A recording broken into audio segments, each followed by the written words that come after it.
Hi and welcome back to the second part of our flood PC from Matthias. The goal of today's video will be to completely finish his PC. First of all, we still have to check some of the main components, CPU, memory sticks and also the VGA. We will not be able to save the board because the board was suffering too hard from corrosion, especially on the I/O ports. There was this Bluetooth dongle inside one of the ports and that completely corroded this specific USB port. So one is definitely broken and at that point we're just going to swap the board itself anyway. A lot of people already asked in the video when we fixed the burn VGA why we're not using an ultrasonic cleaner, and the reason is simple, I just don't have one. But you don't need one, you can also use the methods I showed you before. We're going to stick to those methods and see if we can fix the PC today. Today's video is supported by Hetzner with the dedicated root server AX41. The experienced data center provider Hetzner offers its hosting products for private and business clients with data centers in Germany and Finland. While offering the most recent and best technical standards, Hetzner also focuses on ecological use of hardware and runs 100% green electricity. The AX41 is a brilliant entrance dedicated root server and comes by default with the 6-core AMD Ryzen 3600 64GB memory and two 512GB NVMe drives. The entire rack design and also the cooling solutions are developed in-house at Hetzner here in Germany, and with 24/7 support, high-speed internet connection, DDoS protection and unlimited traffic. Find more in the link below. Let's take a look first underneath. That feels great. Underneath the CPU cooling block. Should be an AM4 CPU, I mean that's obvious, but I'm not sure which model exactly. I think we would actually be able to save that one, but we don't have to because we have a replacement. I guess normal cleaning and then checking if the RGB strip still works. Yeah, anyway.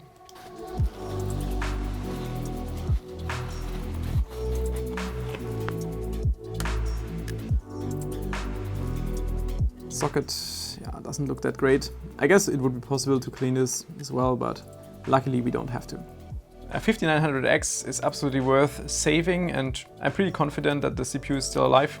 Just a bit of dirt on the side and especially underneath on the pins, but we should be easily able to clean that.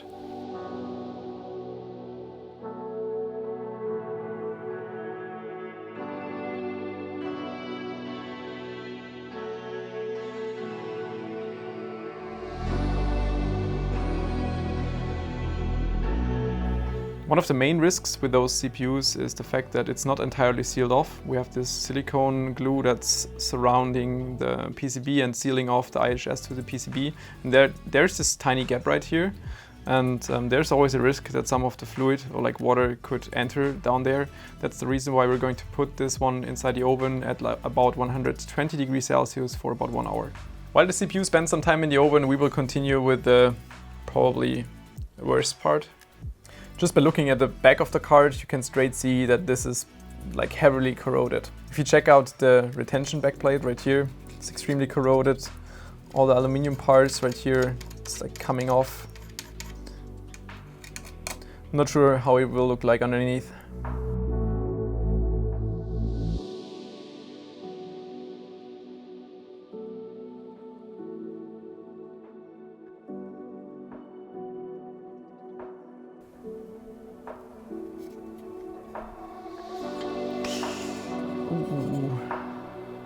So all the flood, mud, whatever, made it all the way behind the backplate.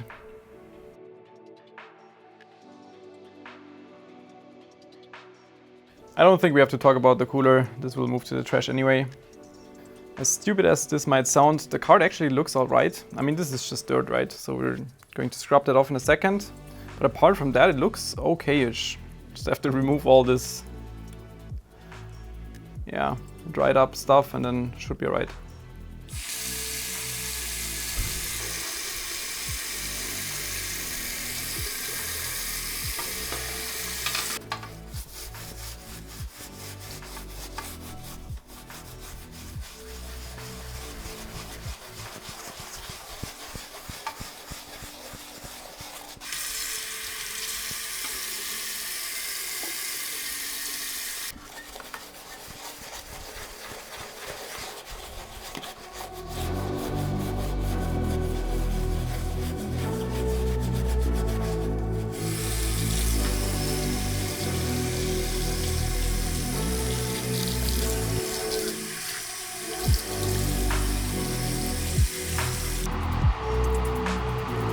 The GPU is clean, ready to go. Same goes to the CPU. It's already sitting in the socket of this Dark Hero, which we're going to use to test the hardware.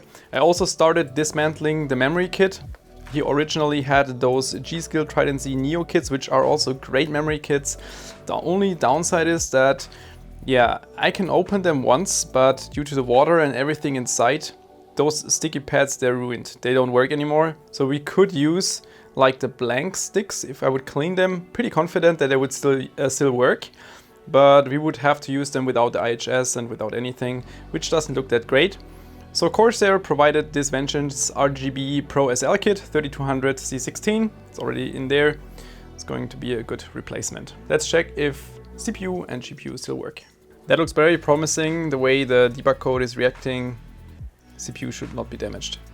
I was just wondering why the VGA is not getting detected, and after some debugging I figured out that one of the pins inside my PCI Express slot is broken. That's the first time this happened to me. Now that looks better. 5900X detected, 32 GB memory also present. Just applied the thermal paste.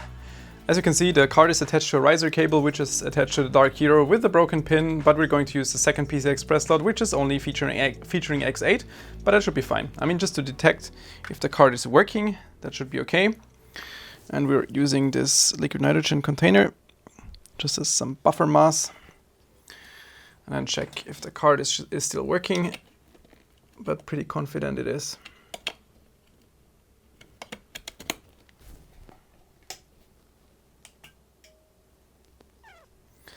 So we're experiencing something which is not great.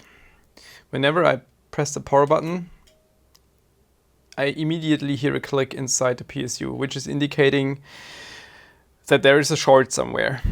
And since we tested everything else except for the card, kind of means that there is a short most likely somewhere inside the PCB of the card, which is quite unfortunate. One last check just to make sure that the riser cable is not broken.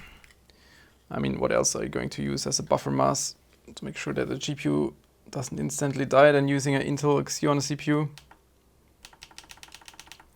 Yeah. So whenever the GPU is plugged, I also just tested it while it was unplugged, it immediately boots. Whenever this GPU is plugged, like nothing happens at all. We just figured out why it's broken, like literally broken. You can see there is a cut inside the PCB right here, which was definitely not caused by the flood, but it was most likely caused by like transportation damage. Could be when the PC was rescued out of the flood or like on the way when it was shipped here. Very hard to tell, but there's definitely a very long crack inside the PCB, which is causing a short internally. Just figured that out while I tried to plug it inside the mainboard, and this part was so heavily bent.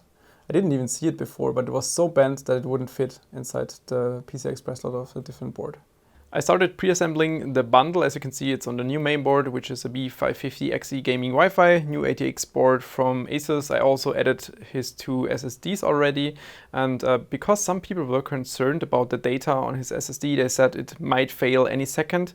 But I figured out that his PC was not connected to the socket. Well, it was connected to the socket, but there was no power in his house anymore at the time when the water reached the PC. So there's no danger. Basically, it was just a dirty SSD, but it was never in contact with water at the time when there was still like a current flowing through the SSD. So that should be fine. Data should be safe. CPU is already in the socket. Mainboard kit is also already mounted. Now just have to add the new CPU block. Quick and easy, and done with the CPU cooling block. The last thing I want to do is clean his memory sticks and make sure they're still working. I mean, I'm pretty much 100% sure that they're still working. The only thing is I cannot reassemble them. As I said before, I mean, the sticky pads are not sticky anymore because of the water and everything.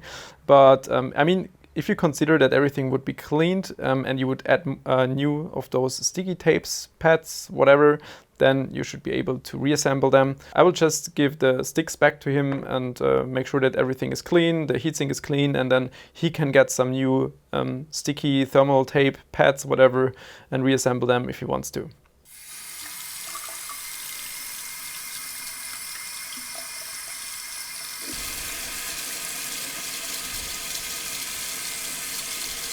Sticks are nice and clean again and dry. Also the heat spreaders are perfectly cleaned and ready to be mounted again. Let's quickly test if they're still working, which I'm absolutely assuming. That looks great. Yep, a 32 GB correctly detected. First of all, sorry that it took so long for this video to be live, because we're currently working on 4 projects like parallel at the same time, and that's consuming a lot of time. But finally we made the second part of this video. Up to this point, by the way, we donated 3,168 euro thanks to your help to Apex Nürburg. And by the way, I saw that some people used the super thanks function on YouTube, which is basically donating money to me on the video directly, which I also forwarded to Apex Nürburg. But at the same time, it's probably easier that you're directly donating to them instead of first donating to me, because I think that YouTube will take like 10-20% of that. So if you want to be sure that everything arrives, just directly donate and not to me. All right, regarding the GPU, luckily I still have this 6800 RX 6800 laying around, which is an ASUS Strix sample I got for a review. And because I'm a bit of a hardware hoarder and collect everything, that's why there's typically such a mess in this room. And yeah, I will then donate this to Matthias' PC. And in the next video, which will be the Corsair 7000D review, I'm going to combine assembling his PC and at the same time reviewing the case. That's just very convenient to me. We're going to assemble everything. All right, thanks for tuning in. Enjoy your weekend. See you soon. Bye-bye.